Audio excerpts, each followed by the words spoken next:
अखिलेश की राह पर राजस्थान की अशोक गहलोत सरकार। कांग्रेस विधायक के पिता का केस दोबारा खोलने पर जैसलमेर के एसपी पंकज चौधरी का किया तबादला। पंकज चौधरी के तबादले के खिलाफ जैसलमेर में स्थानीय लोगों का विरोध प्रदर्शन। एमएलए के पिता गाजी फकीर के खिलाफ मामले को खोलने के बाद तबादले का आरोप। 80 साल के गाजी फकीर के खिलाफ बीते 3 सालों में कोई कानूनी कार्रवाई नहीं हुई थी। हिस्ट्री शीट के मामले के खुलने के बाद गाजी फिर से गिरते नजर आ रहे हैं। कानूनी तौर पर गाजी फकीर केस को कोई अधिकारी बंद नहीं कर सकता है, लेकिन 2011 के एक कार्यवाहक एएसपी ने बंद कर दिया था। गाजी के खिलाफ हिस्ट्री शीट का यह मामला 1965 से चल रहा है। शुक्रवार को राजस्थान में पंकज चौधरी के तबादले के साथ 49 आईएएस और आईपीएस अधिकारियों के तबादले हुए हैं, लेकिन पंकज चौधरी के तबादले पर बवाल मच गया है।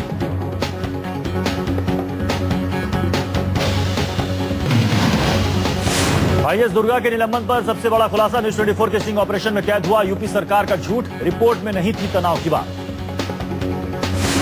आईएएस दुर्गा शक्ति नागपाल के बारे में सोनिया गांधी की चिट्ठी के बाद पीएमओ की नींद टूटी। पीएमओ ने यूपी सरकार से दुर्गा शक्ति के निलंबन के बारे में रिपोर्ट तलब की है।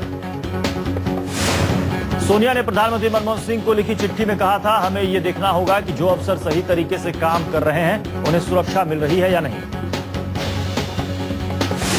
दुर्गा शक्ति मामले को लेकर यूपी के सीएम दिल्ली पहुंचे। दुर्गा मामले पर ली पूरी जानकारी। आईएएस नागपाल के सस्पेंशन पर अपने रुख पर कायम है सीएम अखिलेश यादव।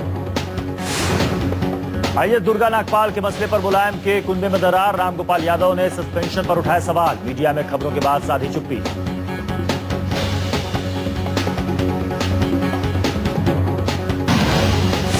आईएएस के मसले पर मुलायम परिवार में दरार के सवाल पर समाजवादी नेताओं ने साधी चुप्पी। समाजवादी प्रवक्ता राजेंद्र चौधरी ने अनसुना किया सवाल।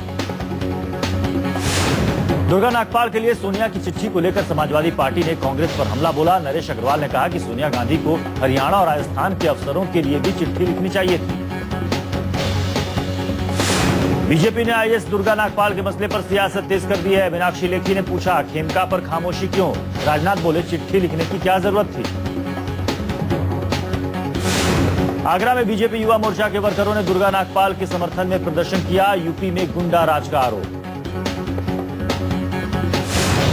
दुर्गा शक्ति नागपाल के सस्पेंशन के बाद देश भर में उनके समर्थन के लिए उठी आवाज। लखनऊ में दुर्गा के समर्थन में कैंडल मार्च निकाला गया। वहीं अन्ना हजारे ने भी दुर्गा का समर्थन किया है।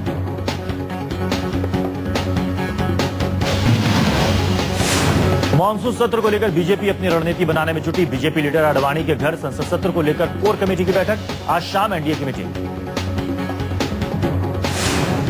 सोमवार 5 अगस्त से संसद का मॉनसून सत्र शुरू होगा। संसद की कार्यवाही शांतिपूर्वक चलाने के लिए सभी दलों के साथ संसदीय कार्यमंत्री और स्पीकर मीटिंग कर चुके हैं।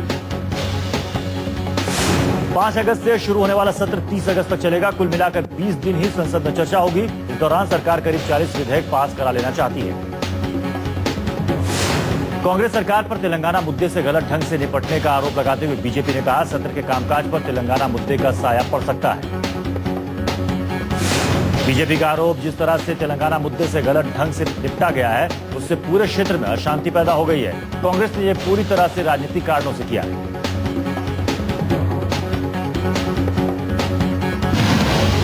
बीजेपी लीडर रविशंकर प्रसाद के मुताबिक खाद्य सुरक्षा विधेयक का पार्टी समर्थन करती है, लेकिन इस पर सदन में चर्चा जरूरी है।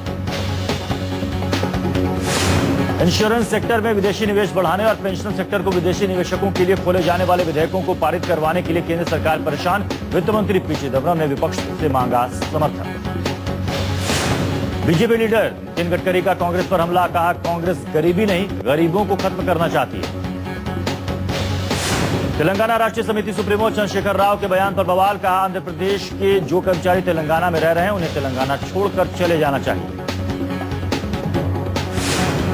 तेलंगाना को लेकर विरोध का सिलसिला तेज होता जा रहा है। सीमांध्र इलाके के लीडरों ने सीएम किरण रेड्डी से मिलकर अपना विरोध जताया।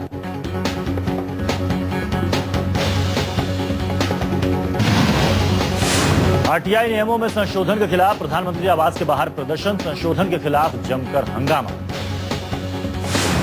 केंद्र सरकार के आरटीआई अधिनियम में बदलाव के विरोध में प्रधानमंत्री के आवास 7RCR पर आरटीआई कार्यकर्ताओं का विरोध प्रदर्शन। सरकार से बदलाव न करने की अपील।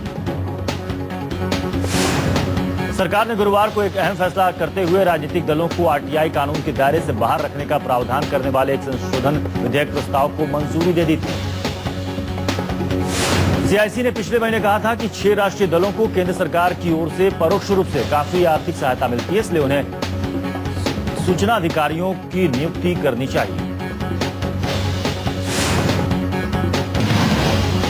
दिल्ली की राजनीतिक पार्टियां आज एक साथ मैदान में उतरी। कांग्रेस और बीजेपी ने दिल्ली में अलग अलग जगहों पर चुनावी रैलियां कर विधानसभा चुनाव प्रचार का आगाज किया।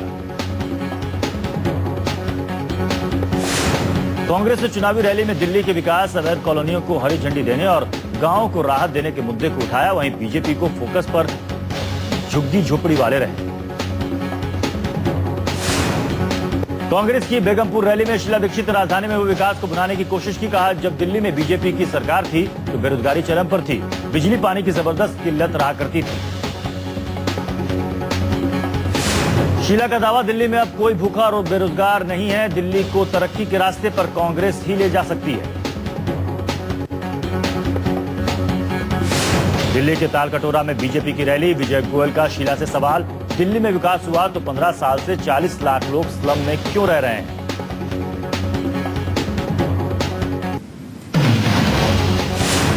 दिल्ली के सराय काले खां इलाके में हाई टेंशन तार के टावर पर चढ़ा असम राइफल्स का जवान, रेस्क्यू के दौरान कूदने की धमकी। खबरों के मुताबिक सीनियर अफसरों से नाराजगी के बाद जवान टावर पर चढ़ गया। हाइड्रोलिक क्रेन के जरिए उतारने की कोशिश के दौरान कूदने की धमकी। 4 घंटे से जवान की नौटंकी जारी। पुलिस लगातार उसे समझाकर नीचे लाने की कोशिश में लगी है, लेकिन अब तक सारी कोशिश नाकाम साबित हुई है। मोदी पर शॉटगन के जुबानी हमले से खफा बीजेपी वर्करों का शत्रुघ्न सिन्हा के खिलाफ हंगामा, शॉटगन के खिलाफ नारेबाजी। शत्रुघ्न सिन्हा ने मोदी की जगह नीतीश को पीएम मटेरियल बताया था। हालांकि इसके बाद वो अपने बयान से पलट गए थे और आडवाणी को सबसे बेहतर नेता करार दिया था।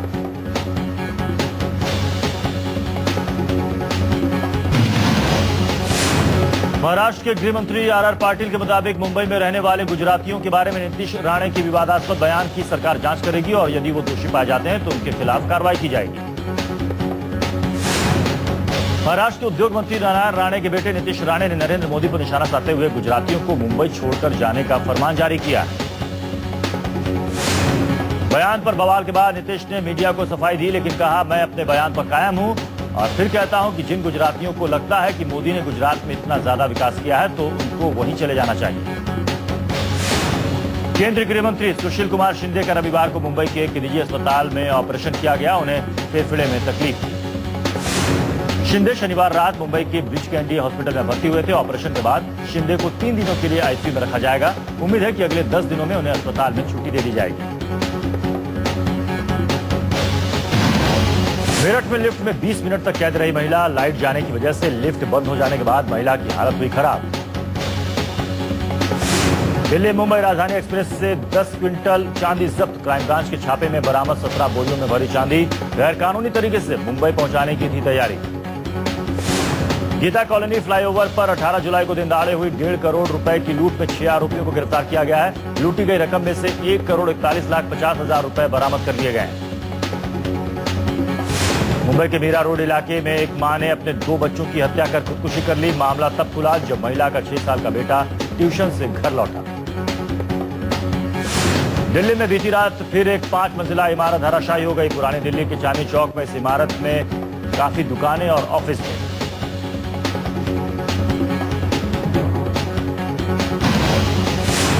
शहडोल में लुटेरों के गैंग का पर्दाफाश। अनूपपुर ट्रेन चोरी की घटना का पर्दाफाश। 5 लाख के जेवरात बरामद। गैंग का सरगना 12,000 की तनख्वाह पर चोरों की करता था भर्ती। सोनभद्र में भ्रष्ट अधिकारियों और कॉर्पोरेट एजेंसियों के गठजोड़ की वजह से आम आदमी परेशान। इलाके में बड़े पैमाने पर पत्थर खनन की वजह से बड़े इलाके में तबाही मचने के आसार। सोनभद्र में अवैध खुदाई की वजह से घरों, दुकानों, मदरसे और मस्जिद में आ गई दरार। खौफ में बड़ी आबादी। यूपी में समाजवादियों पर लाल बत्ती का नशा चढ़ा। कानपुर में जिला पंचायत अध्यक्ष उर्मिला यादव के पति राम सिंह यादव लाल बत्ती लगाकर सरेआम कानून की धज्जियां उड़ा रहे हैं। असम में अब अलग बोडोलैंड राज्य की मांग करने वालों का विरोध हो रहा है। इसके तहत गैर बोडो संगठनों की ओर से 36 घंटे के राज्यव्यापी बंद का ऐलान किया गया।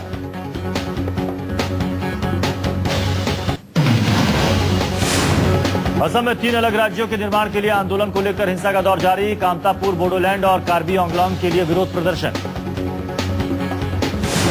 असम में अलग राज्य की मांग को लेकर जारी हिंसा के बीच मुख्यमंत्री तरुण गोगोई ने इस संभावना से इनकार किया कि उनके राज्य का कोई बंटवारा होगा। असम के दीफू में हंगामे के बाद कर्फ्यू जारी। बोकेजान में सुबह 8 बजे से कर्फ्यू में 3 घंटे की ढील। सेना का इलाके में फ्लैग मार्च। दंगाइयों को देखते ही गोली मारने का हुक्म। असम के नौगांव में पुलिस ने धमाके की साजिश का पर्दाफाश किया। नौगांव पुलिस ने साइकिल में लगाए गए आईईडी को डिफ्यूज कर दिया। मुंबई में बाइकर्स गैंग पर काबू के लिए पुलिस मुस्तैदी से जुट गई है। मुंबई पुलिस की 26 टीम स्टंट बाइकरों पर नकेल कसने के लिए रात के वक्त ड्यूटी पर लगाई गई है।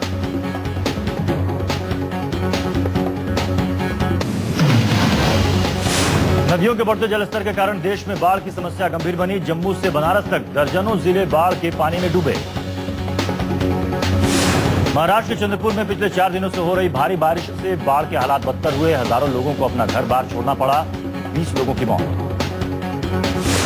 यूपी में गंगा, यमुना, घाघरा, शारदा, गोमती, बेतवा नदियां उफान पर हैं। रायबरेली, इलाहाबाद, मिर्जापुर से लेकर गोरखपुर तक सैकड़ों गांव बाढ़ की चपेट में हैं। पठानकोट में वाटर लेवल बढ़ने से बड़े इलाके में दरिया का पानी फैला। पानी में फंसे लोगों को हेलीकॉप्टर से रेस्क्यू किया गया। उत्तर और पश्चिम भारत के कई इलाके बाढ़ की चपेट में हैं। गुजरात में नर्मदा नदी उफान पर है। कई जिलों में चेतावनी जारी कर दी गई है। वडोदरा में बाढ़ की वजह से आम जनजीवन अस्त व्यस्त हो गया है।